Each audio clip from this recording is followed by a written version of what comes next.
다섯째 나팔 심판에 대해서 우리가 말씀을 살펴봅니다. 세계가 어지러운 것은 어떤 독재자라든지 아주 포악한 지도자들이 온 세계를 뒤흔들 때 일어나는 그런 일도 종종 있습니다.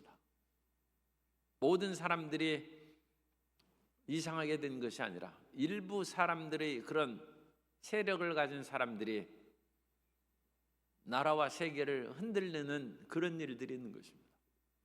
그래서 그런 사람들이 이제 20세기에는 나치즘으로 유대인의 600만 명과 자기 동족 수천만 명의 그런 모든 사람들을 죽인 히틀러 같은 사람이 악의 화신이 아닌가, 그렇게 생각하는 일이 있습니다. 그래서 우리는 성경에 있는 말씀을 기억해서 우리의 싸움은 혈과 육을 상대하는 것이 아니고 오직 통치자들과 권세들과 이 어둠의 세상의 주관자들과, 어둠의 세상이라고, 어둠의 세상의 주관자들과 하늘에 있는 악의 영들을 상대하는 것이다.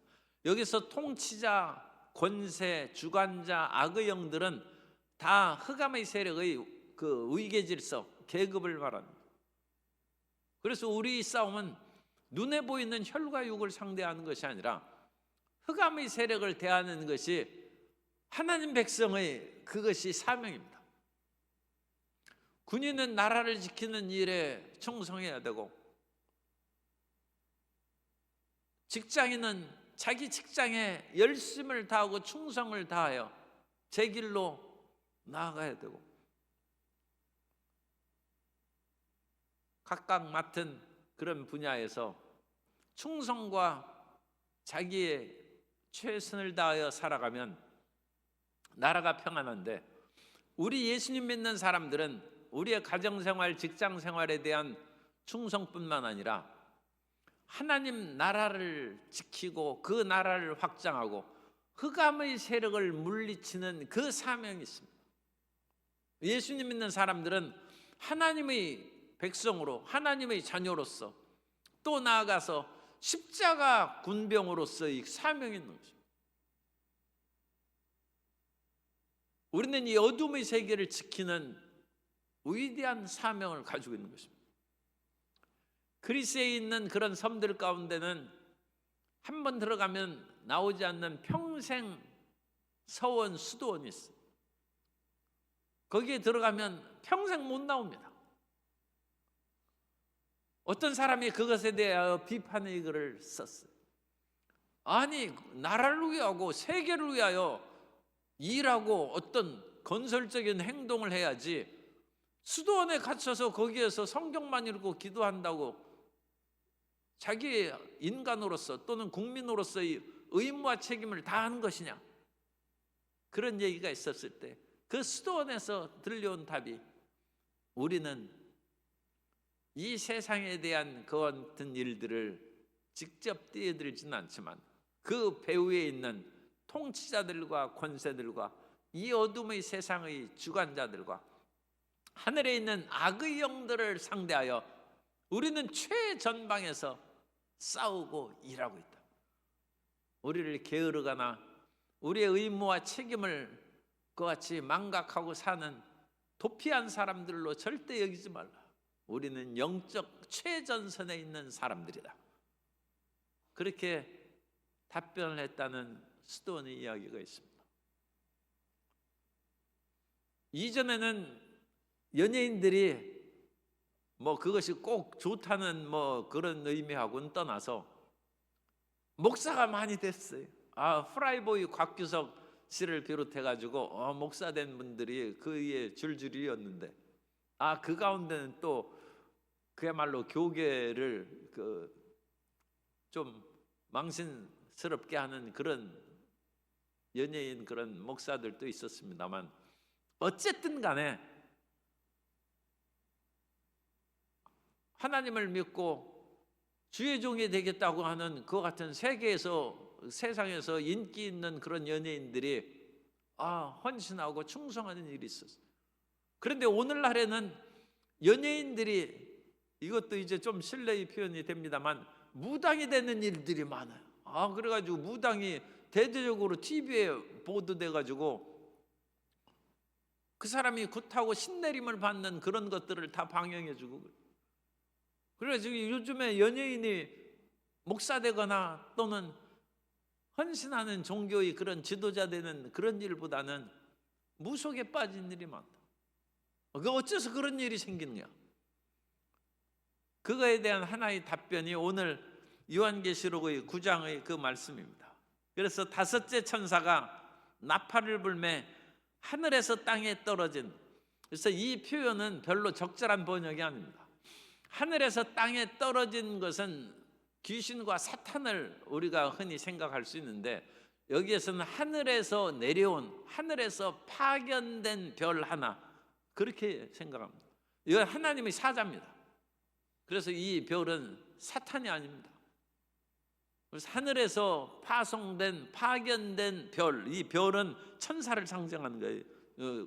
성경에서 이 별은 사자를 말합니다. 그래서 예수님이 탄생할 때도 별이 인도하지 않습니까? 하나님의 사자입니다. 하나님의 사자들이 동방박사들을 인도해 주는 것입니다. 그래서 하늘에서 내려온 이 별 하나가 하나님께서 무저갱을 여는 열쇠를 받았습니다. 이 무저갱은 없을 무자, 그 낮을 저자, 구덩이 갱자예요. 그러니까 바닥 저자, 뭐 어쨌든 그 하는 그런 저자인데, 밑이 없는, 바닥이 없는 구덩이예요. 그러니까 어마어마하게 깊은 그런 구덩이인데, 그 구덩이에 무엇이 있느냐? 그 구덩이에는 심판받을 마지막 심판을 대기하고 있는 귀신들이 거기에 서 있어요. 그러니까 이 귀신들이 오늘날 이 세상에서 지금도 귀신들이 많아가지고 사람들을 유혹하고 온갖 나쁜 짓을 하지만, 마지막 때는 귀신들이 더 많이 나온다. 하나님께서 타락한 그와 같은 천사들과 이 귀신들을 일부를 가두어 놨어요. 그래가지고 그러지 않아도 오늘날 이 세상에서 어려운 가운데서도 사람들을 보호하는 일이 있는데, 마지막 심판 때에는 이 무저갱에서 열쇠에 갇힌 그런 건 이제 우리의 이해하기 쉬운 표현이죠. 열쇠를 열어가지고 무저갱을 여니 그 구덩이에서 큰 화덕의 연기 같은 검은 연기가 확, 영화나 TV 드라마에서도 흑암의 세력을, 귀신을 표현할 때 그냥 검은 연기가 휘몰아치고 다니는 그런 모습으로 표현하는 그런 경우가 있습니다. 그래서 이것들은 귀신들의 어둠의 세력들을 이제 말하는 것이죠. 그래서 어둠의 세력이 막 올라와요. 그래야 해와 공기와 그 구멍의 연기로 말미암아 어두워지는데, 그 어두워지는 그 귀신들, 어둠의 연기들이 자세히 보니까 새카만 메뚜기 떼들이 새카맣게 몰려오는, 황충이라고 번역했는데, 황충이라는 단어는 이제 한자어고 메뚜기의 일종을 황충이라고 그럽니다. 그러니까 우리 이런 번역은 오늘날 이제 이해하기 쉽게 그냥 메뚜기라고 번역하는 것이 우리가 쉽게 이해할 수 있습니다. 그래서 황충, 곧 메뚜기들이 연기 가운데로부터 땅 위에 나오매. 우리나라에는 메뚜기 재앙이나 그런 것이 이제 거의 없기 때문에 우리가 이제 이해하기가 그렇습니다만, 이스라엘이나 이런 중동에는 그야말로 메뚜기 떼들이 한꺼번에 날아오면 하늘이 뒤덮어가지고 새카만 거예요. 새카만. 자세히 보면 그것은 새카만 무리가 아니라 한 마리 한 마리 메뚜기들이 얼마나 많은지, 그래가지고 그 메뚜기들이 그 풀이나 나무에 앉으면 그냥 모든 것이 초토화되는 거예요. 다 갉아먹어가지고 하나도 없는 거죠. 그런데 첫 번째부터 네 번째 나팔은 자연에 대한 재앙입니다. 사람의 주변에 있는 모든 것들을 심판하고, 다섯 번째, 여섯 번째, 일곱 번째 나팔 재앙은 직접 사람에게 해를 끼치는 재앙으로 그 심판의 강도가 강해지는 거예요. 강해지는데, 이 메뚜기처럼 생긴 그 황충이죠. 메뚜기들이 이 땅에 있는 전갈의 권세와 같은 권세를 받아가지고 이 메뚜기가 풀을 갉아먹어야 되는데, 4절, 땅의 풀이나 푸른 것이나 각종 수목은 해하지 말고, 그래서 자연에 대한 심판이 아니라는 것이죠. 오직 이마에 하나님의 인침을 받지 아니한 사람들만 해하라 하시더라. 그래서 이마에 인친 사람들이 우리가 7장에 보면 그 7장 2절에 또 봄에 다른 천사가 살아계신 하나님의 인을 가지고 해 돋는 데로부터 올라와서 땅과 바다를 해롭게 할 권세를 받은 내 천사를 향하여 큰 소리로 외쳐 이를 중지하라 하면서 하나님의 종들의 이마에 인치기까지 이런 땅이나 바다나 나무를 해하지 말라. 그래가지고 그 인친 사람들이 있는데 그 14만 4천 명이라. 그래서 이스라엘과 이방인 모든 그런 신자들을 이제 대표하는 14만 4천 명을 인을 쳤는데, 그 인을 친 그 모든 사람들은 환란을 지나가는 거예요. 얼마나 고생스럽습니까?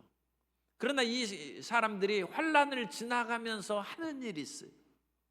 그것은 재앙이 다가와서 두려움에 떨고 불안에 떠는 사람들에게 예수 믿고 구원받고 평안함을 얻으라고 복음을 증거한. 아무리 세상이 어렵고 힘들어도 정신 차린 사람이 있어야죠. 모든 사람이 두려워 떨어가지고 이 손이 떨려가지고 문을 열지를 못해. 열쇠 그럴 때 침착하게 열쇠 구멍에 열쇠를 넣고 문을 여는 그런 사람이 있어야죠. 그런 것처럼 하나님께서는 심판 중에서도 그 사람들이 회개하기만 하면 구원받을 사람들을 주님께서 이끌어 주시는데, 전하는 사람이 없이 어찌 복음을 듣겠습니까? 그러므로 하나님의 인침받은 이 14만 4천 명을 통하여 온 세계에 두렵고 떨림이 가득할 때 하나님의 복음을 듣고 그 가운데서 생명을 얻게 하는 일을 수행하는데, 이 인침받은 그런 사람들은 전갈이 해할 수 있는 권세가 없어요. 하나님의 인침이 있기 때문에 이 귀신들도 보는 눈이 있죠. 그래서 하나님의 인친 것을 보면 귀신이 피해가는 것입니다. 마치 유월절의 어린 양의 피로 문설주와 인방에 바른 집은 죽음의 사자가 패스오버 넘어가는 것처럼, 이 전갈이 쏘는 권세를 가진 이 귀신들, 메뚜기와 같은 그런 귀신들이 인침받은 자를 해하지 못하고 그거 넘어가는 것입니다. 인침을 받지 아니한 사람들만 해하라 하시니라. 그런데 여기서 이제 전갈이 상징하는 것이 의미가 있습니다. 전갈은 이제 5cm나 한 10cm 정도 이런 크기예요. 그래서 전에 케냐에 있는 그런 투르카나라는 그 아주 사막 지역이 있습니다. 거기에 여의도 순복음교회에서 신학교를 세워줬기 때문에 이제 제가 가서 신학교 건축 준공식을 이제 가서 예배를 드렸는데, 그 선교사가 하는 얘기가 아침에 일어나면 그냥 신발 신으면 안 된다는 거예요. 항상 신발을 털고 신어야 돼. 왜냐하면 신발 속에 전갈이 들어가는 경우가 있다. 왜냐하면 거기가 침침하고 뭔가 습기도 있고 그러니까 전갈이 그 속에 들어가 있어. 그래 전갈이 들어있는데 신을 신었다가 구두를 신었다가 전갈에게 쏘일 수가 있어. 그런데 다행스러운 것은 전갈은 조그만해. 그래서 이 전갈의 독은 맹독입니다. 굉장히 강한 독으로 어린아이라든지 면역력이 약한 사람들은 정말 치명적으로 위험을 당할 수도 있는데, 건강한 어른들이 전갈에 쏘이면 안 죽지는 않아요. 왜? 이 전갈이 너무 작고 그 전갈의 독의 주입량이 얼마 안 된답니다. 그래서 사람의 치사량에는 이르지 못한다. 그런데 이제 뱀이나 그런 것은 그 독성도 강할 뿐만 아니라 이 주입하는 이 독액이 많은 것이죠. 그러니까 이 사람이 죽는 거예요. 그런데 전갈은 건강한 사람들에게 있어서는 죽지는 않아요. 그래서 그것을 5달 동안 괴롭게 한다는 것으로 표현했어요. 그런데 전갈에 쏘이면 화끈거리고 그 쓰라린 고통을 말할 수, 온몸이 불타는 것 같아요. 그래가지고 아주 맵고 뭐 그런 속에 그 속이 불타는 것처럼 이 독성으로 말미암아 그런 고통을 겪는데, 이 건강한 어린들은 뭐 죽지는 않아. 그렇다고 해서 전갈에 일부러 쏠 필요는 없고, 또 독특한 사람들, 또 오늘날 애완동물로 전갈을 키우는 사람들이 있대. 아주 그 특별한 사람들인데, 그 전갈이 또 자세히 보면 여러 가지 종류가 있고 투명하게 보이는 그런 좀 이쁜 전갈들도 있어요. 그래가지고 그런 것을 하는데, 그 쏘이면 정말 큰 위험에 빠지고, 더군다나 어린아이들이 있는 집에서는 절대로 그런 일이 있어서는 그 위험에 빠뜨립니다. 그래서 이 전갈이 쏘기는 하지만 5달 동안 괴롭게만 하고 죽이지는 못하는 거예요. 그리고 또 죽지도 않아요.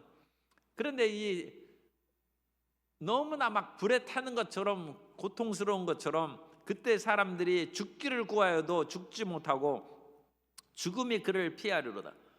여기에서 하나님의 뜻이 나타나는 거예요.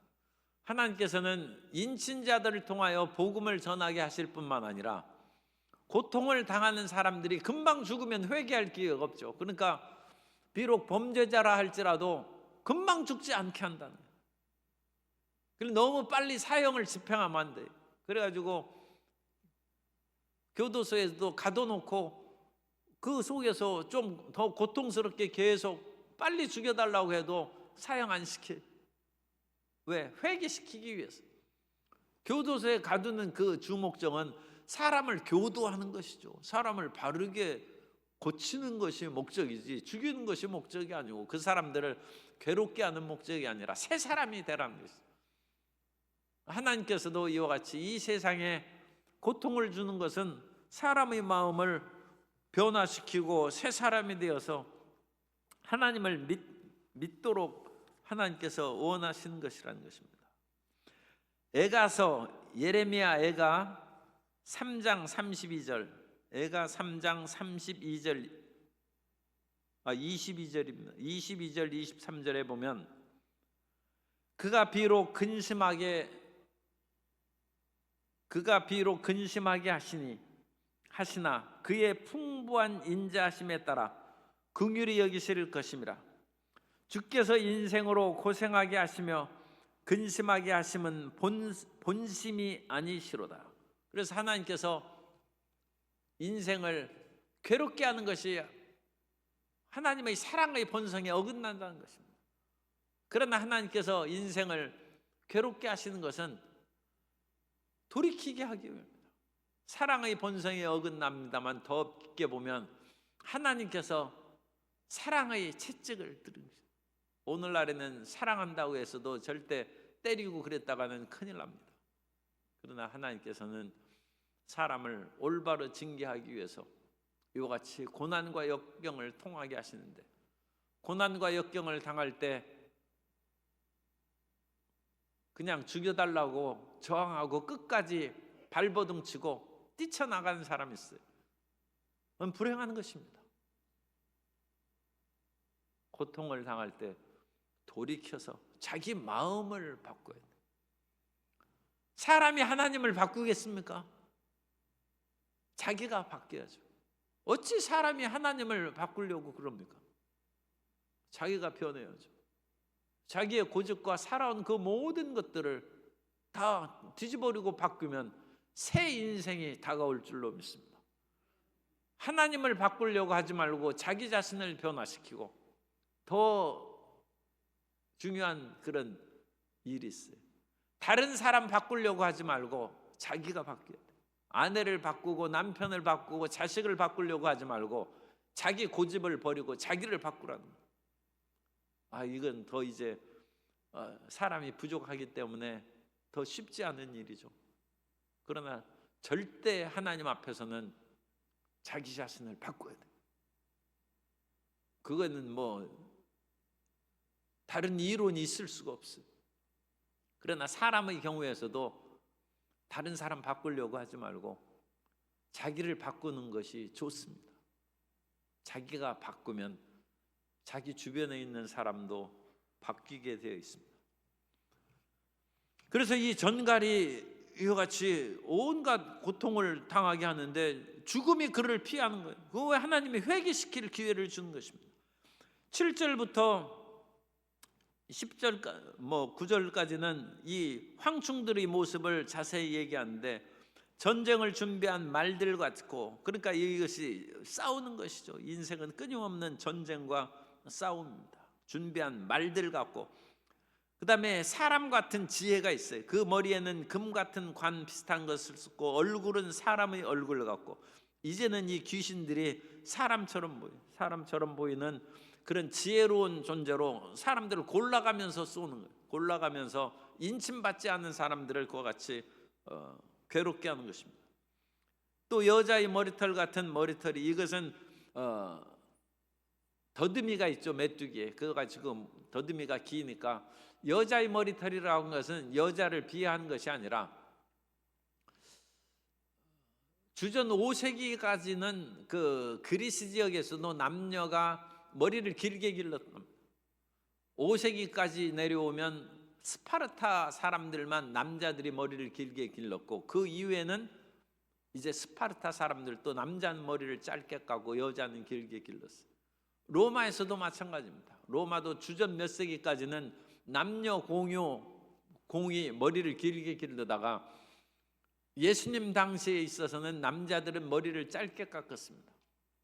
그리고 머리를 길게 하는 남자들은 야만인이나 구식에 빠진 사람들로 우습게 여긴 거예요. 그래서 이 요한계시록을 쓸 무렵에는 남자들은 머리가 짧았어요. 그래서 여자들의 긴 머리를 비유하니까 8절 여자의 머리털 같은 머리털이라고 그렇게 표현한 것입니다. 그 이빨은 사자의 이빨 같고 철 호심경 같은 호심경이 있어서 이 귀신이 강한 권세를 가졌다. 그래가지고 이 황충 메뚜기 귀신 무리가 굉장히 힘있게 사람들을 그렇게 괴롭히고, 그 날개 소리가 메뚜기 파다닥 하는 소리가 한꺼번에 들리죠. 그러니까 그것이 전쟁으로 달려가는 말들 소리 같고, 다시 한번 반복합니다. 꼬리에 쏘는 살이 있어 그 꼬리에는 5달 동안 사람들을 해하는 권세가 있다. 그런데 그들에게 지도자가 있어요. 11절 그들에게 왕이 있으니 무적행의 사자라. 그래서 무적행에 있는 그런 사자 가운데 왕이 있는데 히브리어로 그 이름을 아바돈이요, 헬라어로는 아볼론이라 하더라. 그래서 특별히 히브리어와 히브리어로 아바돈이라는 것은 멸망이라는 뜻입니다. 멸망이요, 헬라어로 아볼론은 파괴자라는 뜻입니다. 그래서 그의 이름은 멸망과 파괴자. 그래서 사탄이 하는 일은 멸망과 파괴입니다. 도둑이 온 것은 도둑질하고 죽이고 멸망시키려는 것이요, 내가 온 것은 양으로 생명을 얻게 하되 풍성히 얻게 하려 하십니다. 그래서 예수님은 생명이시고 사탄은 죽음과 파멸과 파괴입니다. 그래서 이 첫째 화가 지나갔으니 보라 이후에 화 둘이 이르르다. 그래서 6번째 7번째 이제 나팔의 심판이 다가옵니다. 5번째 심판부터는 사람에게 직접 재앙이 다가옵니다. 그래서 어떤 재앙이 다가온다 할지라도 인침받은 사람은 해를 당하지 않는다. 하나님이 지켜 보호하는 사람이 있고, 그 인침받은 사람은 누굽니까? 전도자들의 사명을 가진 자들. 그래서 그 사명 가진 자들은 보호해 주시고, 또 심판받는 사람들도 금방 죽이지 않아요. 왜? 회개하고 돌이키라는 거예요. 돌이키기만 하면 다 살고 은혜 가운데 들어갈 수 있다는 것을 우리가 잊지 말고, 우리가 끊임없이 복음을 전파하고 사람들을 권면하여 하나님께 인도하는 사명을 수행해야 될 줄로 믿습니다.